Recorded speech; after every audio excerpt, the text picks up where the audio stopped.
It's a great honor to be able to sit down this morning with Troy Duster, Professor Emeritus at the University of California, Berkeley, and the founder of the Institute for the Study of Social Change. Thank you so much for being able to speak with us. Delighted to be here. Your career speaks for itself. Your distinguished contributions to thinking about race, racism, anti-blackness, how that enters into public policy, genetics, medicine, whole range of other areas.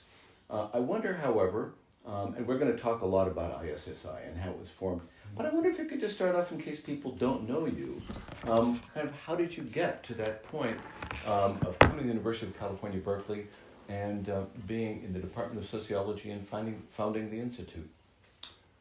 Well, as an undergraduate at Northwestern, I was actually a journalism major and spent some time broadcasting on the local Northwestern University station, and saw, however, there were some roadblocks to ever becoming, at that point,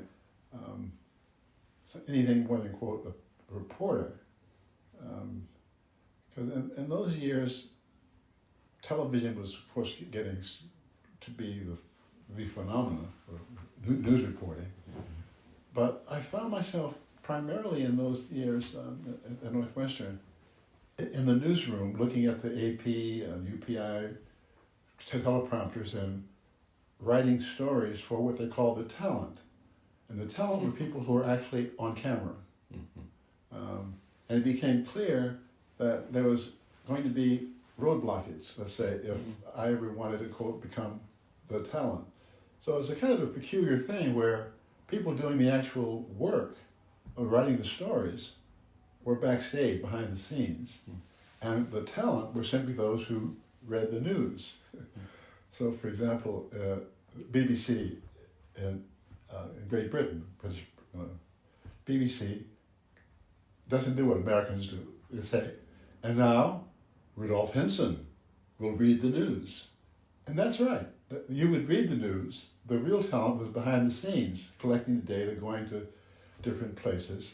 So at a certain point, in my last year of journalism at Northwestern, there was a kind of a blow up because there was a big accident. What should we call it? The elevator train, called the L. An accident happened, really a serious one, and the motorman, the person who was the driver of he had caught into a situation where the metal was into his thigh. He couldn't move, and was bleeding. And some news media reporter came to CBS and ABC came, and they stuck a microphone in his face. And they said, how does it feel? Right. The NBC reporter said, no, I'm not going to do that. I've got my limits. Now, it turns out that the person who was NBC head was also a professor of journalism at Northwestern. He came into the classroom the next day and said, I have a lesson for all of you. This NBC reporter who refused to do this, he was in violation of the ethical, whatever he said. And 3 or 4 of us in the room, actually my roommates, and I all said, wait a minute. There are some limits about what can and should be done. I mean, events don't happen in order to be reported. They happen and then you have to decide what's important. And he began to read us the riot act. And what he said ultimately drove me out of journalism. He said, if that's the way you feel, you should get out of the field. You should just leave journalism. And we just argued with him, and he got red in the face, and he got angrier and angrier. Okay, so I told this story to one of my sociology professors, Ray Mack. And Ray Mack said to me, welcome to sociology. I said, what? He said, yeah, by chance, Wendell Bell has just gotten a position at UCLA to become a professor of sociology. And I had taken his class and done well. He knew who I was. There were only 7 black students among 7,000, so it wasn't hard to know who I was. And I had been in student government. So Wendy Bell said, come with me to California. You don't need to be it's to hell with that journalism stuff. So that's what happened. I went to UCLA, and the rest, shall we say, is history, because I was mesmerized by people like Harold Garfinkel and Bill Robinson, seeing the world through the lens of social stratification. And what I learned very quickly, and this is sort of introduction to what you're about to hear more about, all societies are stratified. Doesn't matter whether it's a small tribe up in the Northeast, in Canada, and Alaska. It doesn't matter whether it's a huge, sprawling citizenship in Great Britain. All societies are stratified. And yet, even sociology was not taking a lot of that as seriously as I thought that they should. So that's sort of background as to how I came into sociology, what I thought I learned very quickly about the international features of social stratification, and that was sort of the background to my intellectual trajectory. That's wonderful. All right. So let's talk about the birth of the Institute. Okay. What was your vision? What sort of spurred you to do that? And what were the first steps that you took to actually bring it into being? All right. So this was a period right after the explosion of the 1960s. And this country was going through a dramatic social transformation from the 60s, early 70s. It was not just the civil rights movement and then Black Power, it was also a women's movement. There was a Latino, it was a gay movement. There was every movement you could imagine, it was emerging. And yet the academy was not responding. There were not institutes for research looking at what was happening in this, what I call the Great Transformation. And it turns out that Berkeley actually had started a fledgling institute called the Institute for Race and Community Relations. However, because of the times, they had a hard time recruiting a person to become its leader. And the best they could do was to get a graduate student, his name was Lloyd Street, in social welfare to become the director of this institute. Well, the Berkeley faculty was having none of that.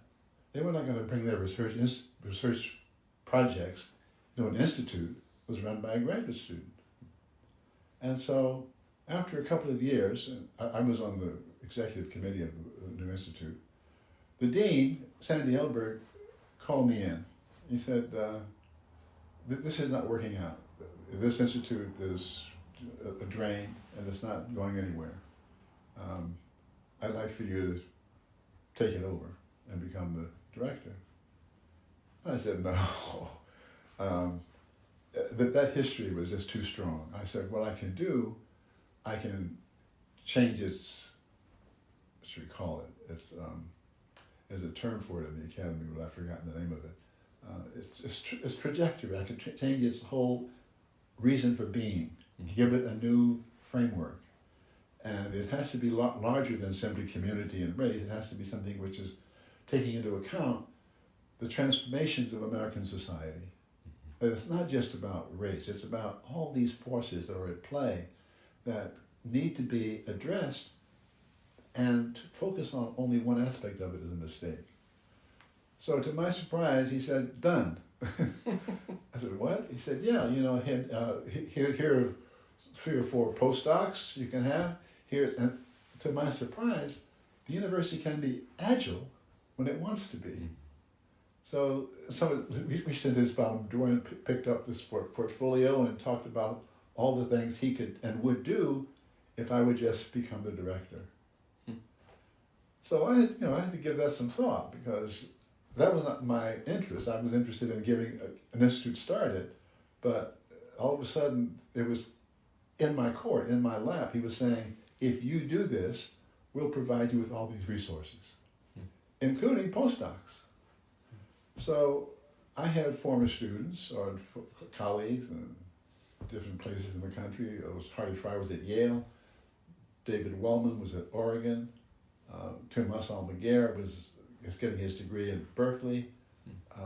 Tahi Model was coming from Hawaii. I mean, so I had all these postdocs, and that was the beginning of the Institute. That's quite a crew. Yeah. And now here's another feature of the story which is important. I also had colleagues like Arlie Hochschild, who were at that point quite young in their careers and just beginning to flower and publish in these various venues. And she had a research grant, and all of a sudden the work that became her first book, The Diminished Heart, was germinated through the Institute. And she brought in her resources, her funding, and her graduate students.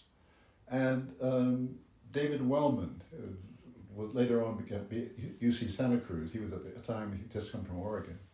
He had been working on the Longshore, and he and David Matza had a big grant, and they brought it in.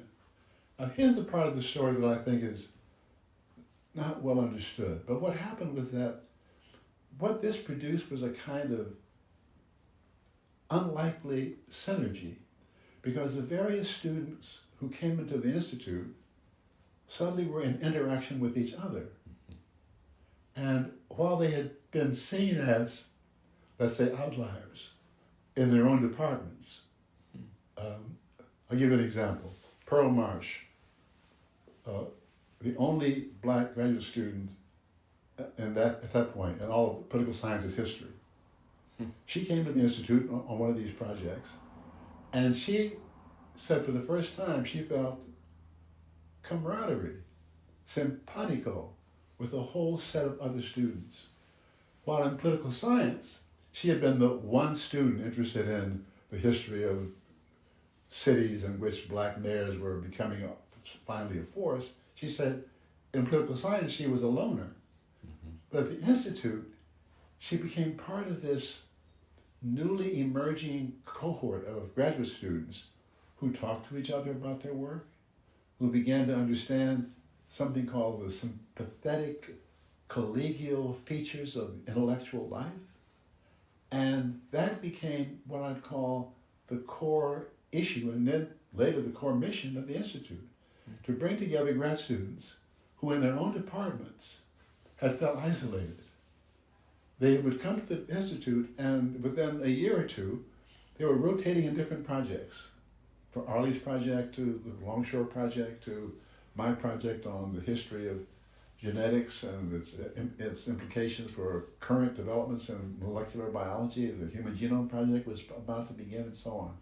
So all these students who in their own fields had become isolates became at the Institute part of what I'll call the camaraderie. And that went on for periods of time, which is over 20, 30 years during my time. It wasn't what started. We didn't think of it. I didn't think of it that way. I thought of it as a place where people could come and get their research done. But actually, sort of inadvertently, or maybe as a matter of a kind of an emergent feature of the circumstances, it became a kind of socio-political set which encouraged students to tell other students to come to the Institute. So all of a sudden, I would say in the middle of the 1980s, we were getting applications from students in public health and architecture who had heard about the Institute. And suddenly they wanted fellowships, which, by the way, were plentiful during this, I'll call it the golden age. Because I had a huge grant from the NIMH to look at the social forces at play around genetics and genetic engineering. All these resources were there. And then Reagan came to power in I think it must have been 1980. And I got a visit from one of the colleagues at the NIMH. He was sympathetic. He was, wanted me to continue the work of this big research project which was funded. And he said, but we've got a problem because the new administration doesn't want to fund the kind of research, NIMH, unless it's, quote, mental health and medical and genetics. And you need to have on your staff a medical doctor. You need to have someone from genetics. And I said, we're interested in the social forces at play in genetics, not looking at DNA. We're not interested in looking at the molecular biology. We get the implications of a society that begins to look at people through their, quote, genetic inheritance. That's the issue. And now here's a part of the story which is not very well known.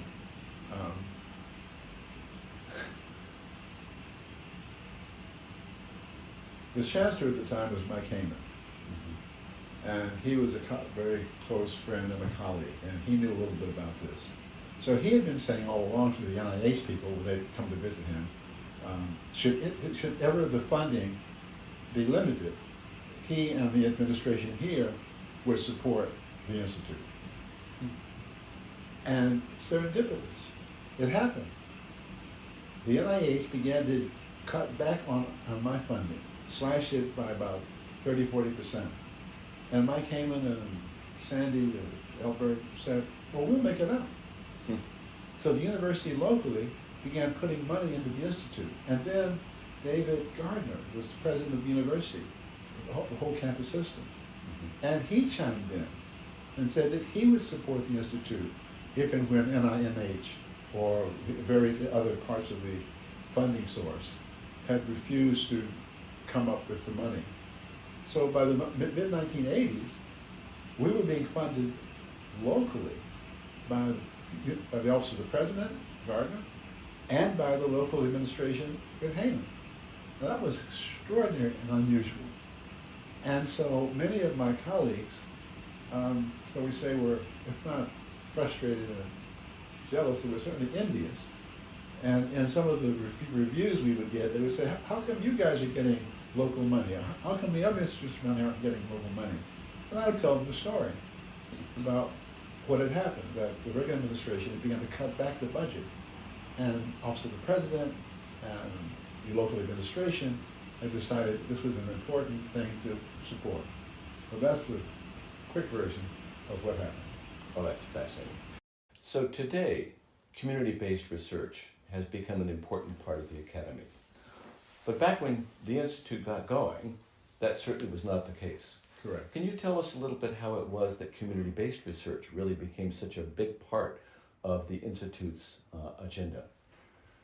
Well, it has to do with the students who were coming into the Institute. It wasn't so much that we had projects which were designed that way, but the student interests had shifted, and they wanted to do research in and about the community. Let me give you an example from my own research. I had this big research grant from the NIH to look at what was the fledgling developments of genetic screening. Well, in those years, sickle cell anemia, beta thalassemia, cystic fibrosis, Tay-Sachs. Those are, let's say, the four diseases. And in order to understand that, people had to, quote, be out in the community.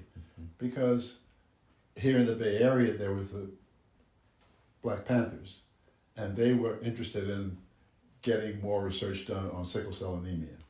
And they were going out into the streets. So it became almost inevitable that a community-based connection to sickle cell anemia research was going to happen, because that's where the action was. The question was, how do you get African Americans, because they were at greater risk, into these kinds of programs of research? And then it became increasingly clear that there was something which I and others had called, how to put this, the fracture of the public health consensus. What's that? The fracture of the public health. Let's take tuberculosis or smallpox. They're general. They're across the population, like measles. So up until the genetic screening programs, public health interests were universal. We all want to get rid of tuberculosis. What happened in the 1970s, 1980s, with genetic screening, there emerged for the first time risk populations which were ethnic and racial.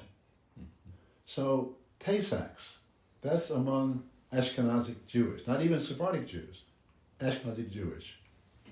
Beta thalassemia, primarily South Europeans, Italians, Greeks. Cystic fibrosis, North Europeans, Scandinavians, North Germans. I could go on, but you're starting to get the picture then that unlike tuberculosis, measles,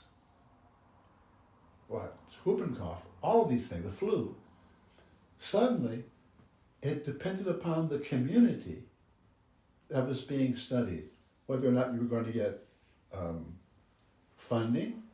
Let's take cystic fibrosis, which is mainly whites, sickle cell anemia, mainly in America, blacks.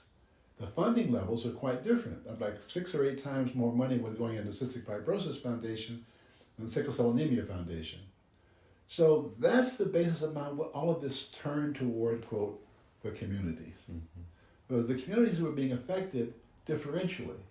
And I go back to my original framing of the problem, which is the social stratification of all societies. It wasn't the case that you could simply say, well, we've got this problem called tuberculosis, let's put money into it. Now it was the federal government or various private foundations were funding either cystic fibrosis or Tay-Sachs or beta thalassemia, depending upon the social forces at play. And that meant who had interest in funding Tay-Sachs? Well, large Jewish donors. Who's interested in funding cystic fibrosis? Certain kinds of people from European backgrounds. And it followed as the night and day, as Shakespeare would say. And when it came down to sickle cell anemia, the funding levels were dramatically lower. Now that's a feature of what community-based mobilization was all about. So how could it be that these various diseases, which once upon a time were thought to be universal, were now siloed into different communities? And that's a good example of what was to happen in other parts of the Institute's funding structure. But that's clearly and dramatically a case where social forces, community-based funding levels, and so on, would explain a lot of what was going on. Fascinating. Now, I mean, with an amazing effort like yours, with the resounding success that you've talked about so far, guess what? There are always obstacles along the way. What obstacles did you face in both creating and also sustaining the Institute? Okay, well, as you may know, every 5 years, there's supposed to be a review of an institute. Sometimes it happens, sometimes it doesn't. But we were reviewed every 5 years, and there was a kind of interesting thematic that emerged among the faculty reviewers. This is the graduate division's faculty members who'd come to in a group of about 6 or 8 people. They would sit down and discuss with me and my staff what some of the concerns, issues, problems are.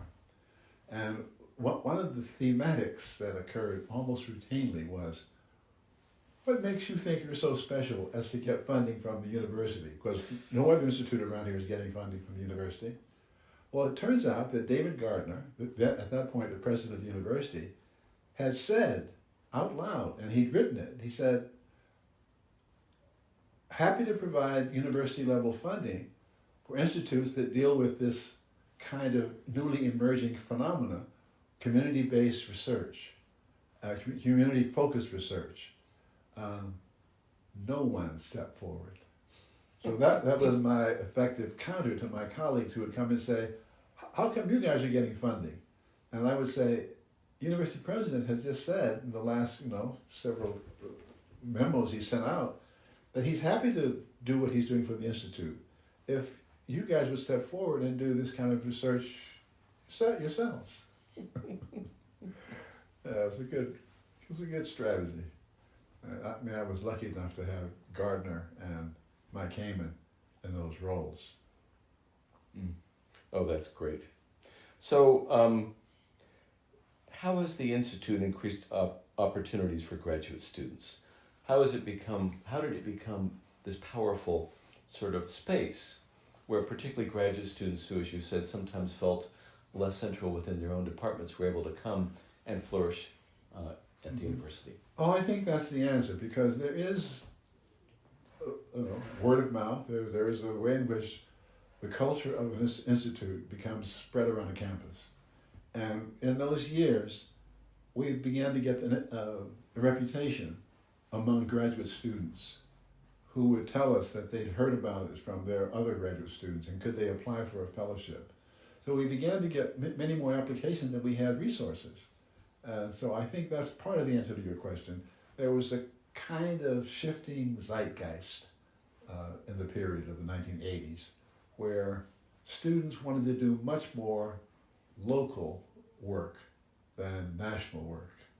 And I think what happened was that there was this, again, a word of mouth emergent phenomena on campus, that the Institute was the place you'd come where you'd find collegiality, support, mutual support. You wouldn't just get it from faculty, you'd get it from your fellow graduate students. Mm-hmm. And let me say a little word about this and my colleague and late friend David Minkus.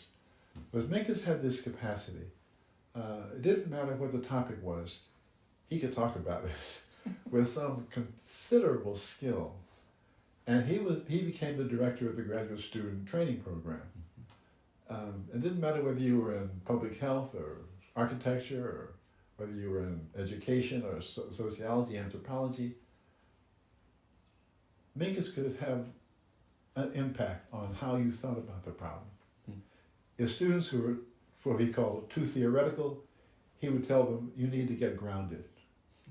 And people who were too grounded, he thinks they're too much immersed in the details, he would tell them, you need to understand a more theoretical way. So Minkus and I were on the same page, but I would say he was much more effective than I was in getting graduate students to see that they either had to become more engaged at their local level, or if they were really engaged at the local level, they had to understand there was a theoretical framing of their work that needed to be done in order to be effective in the academy. Mm-hmm. So the answer to your question is, Institute had this particular feature to it of being very appealing to students from different kinds of perspectives, both interested in local issues, grounded, and then coming to the Institute and finding themselves around students who wanted to have a more theoretical understanding of what they were doing. And at the same time, students who came in with a kind of a high theory that, they understood the problem because it was all about capitalism and its discursive forces, that stuff that was going on in that period. And other grad students would say, listen, you've got to think about what's happening at this level. So it was a kind of extraordinarily rich mutual enhancement of students who wanted to understand theoretically what was happening and then being told, no, you've got to be more grounded. And students who were grounded, and they came into a situation where they were told, you have to be more theoretical. And there was a good, what you would call it, a dialectic between two sets of students. And there was always this tension at the Institute. But it was, because of David Minkus, I think, sympathetic. One of my complaints about graduate students, even when I was a graduate student, was that you show you're smart by being critical, by telling people just how much you know that they don't know, what happened in the middle part of the 19th century, which explained with particular theorists who had a particular understanding. So we used to say at the Institute, you show how smart you are by being more constructive, by telling your fellow students what it is you think they can do to improve what they've done, as opposed to understanding that you're smarter than they are because you wouldn't have done it that way.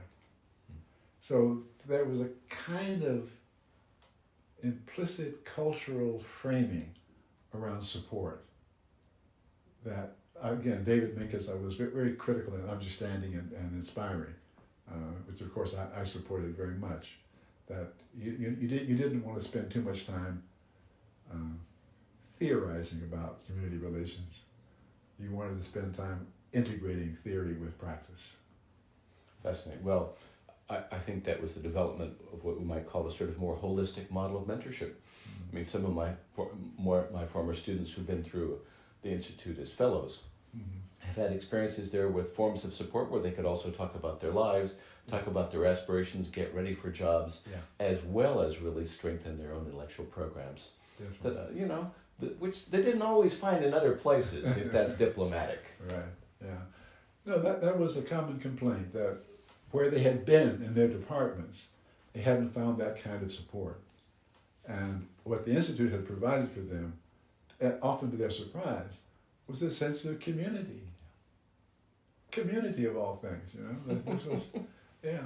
And I think that was a kind of leitmotif, a kind of common thematic throughout the 20 years that I was at the Institute, that students talked about that, about how they felt the brotherhood or sisterhood of other graduate students, as opposed to the kind of attitude that I had when I was a grad student. It was, well, who is the professor we're going to anoint as the chosen one? So you wanted to show how smart you were to the professor. And that was not around at the Institute. That was not a feature of student life. It was quite the opposite. It was, how can you show people that you are supported? So maybe just a couple of final questions. One is, what difference has the Institute made to Berkeley? What has this added to the campus as a whole over the course of its 49 years of existence? Well, of course, it's hard to say what might have been, all said words in tongue or pen. But I think what we were discussing a little bit earlier is a feature of what was unique to the Berkeley campus. Let me contrast this with Stanford, which I know a lot about because I would occasionally go down to Stanford and talk to their faculty members and sometimes to their institutes about what was happening at Berkeley.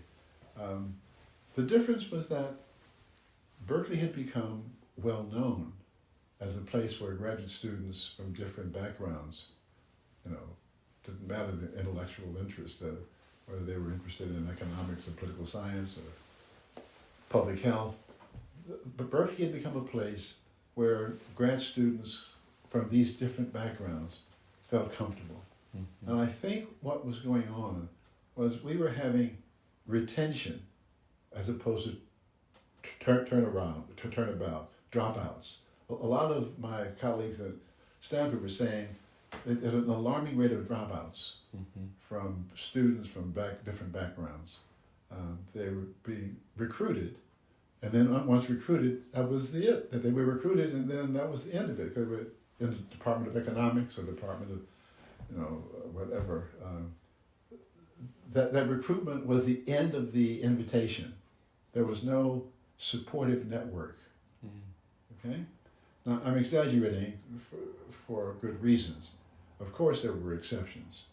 But you asked about the more general climate. And I think what I was discovering, and when I was having conversations with colleagues at Stanford, was that many of the graduate students there didn't feel that they were being supported. And the rate of dropouts among graduate students was much higher among people of color in particular. Because as I said about the political science department here, there was only one black graduate student out of, 300 or 400. And she felt isolated. It was Pearl Marsh. She came to the Institute and she felt comforted. So I think the answer to your question is a very difficult one to assess. And my impression was that what Berkeley had provided was a supportive and sympathetic environment that was absent in many places around the California system. So if I can sum it up, you helped make Berkeley, Berkeley. That's very generous, but I'd like to believe that was the case. All right, finally, here's the one that's easy. because it has to do with you. For you personally, what difference has being involved in the Institute for so many years made to you, your career, your time at Berkeley? Well, that's a both difficult and easy answer. On the one hand, you'll never know. But in terms of my own sense of it, I still get responses from former students, all these years later. They'll come to either a birthday party, metaphorically, they'll send me something. And the richness is all about what you'd expect, which is when people that you have spent time with remember the good times and feel that it's really appropriate to give language to it. It's heartwarming. It's transformative of, whatever mood you were in when you get those kinds of affirmations. I'll give you an example. When Ruha Benjamin won this MacArthur, she sent me a very lovely note talking about my mentorship and what it meant to her. That's gold. That's emotional gold. That's what makes it all worthwhile. I had some small measure of that on a more broader scale when unfortunately there was a fire at the former facility of the Institute. And everyone had to pack up their things. And some people had been in an office for 30 years, and I think that had been their home at Berkeley. And the tears and some of the sadness suggested how important the Institute had been for them in their careers. And when they give voice to that, when they give language to it, that's the part that's, of course, quite transformative and moving. That you actually feel that there's this genuine notion that this was life-altering.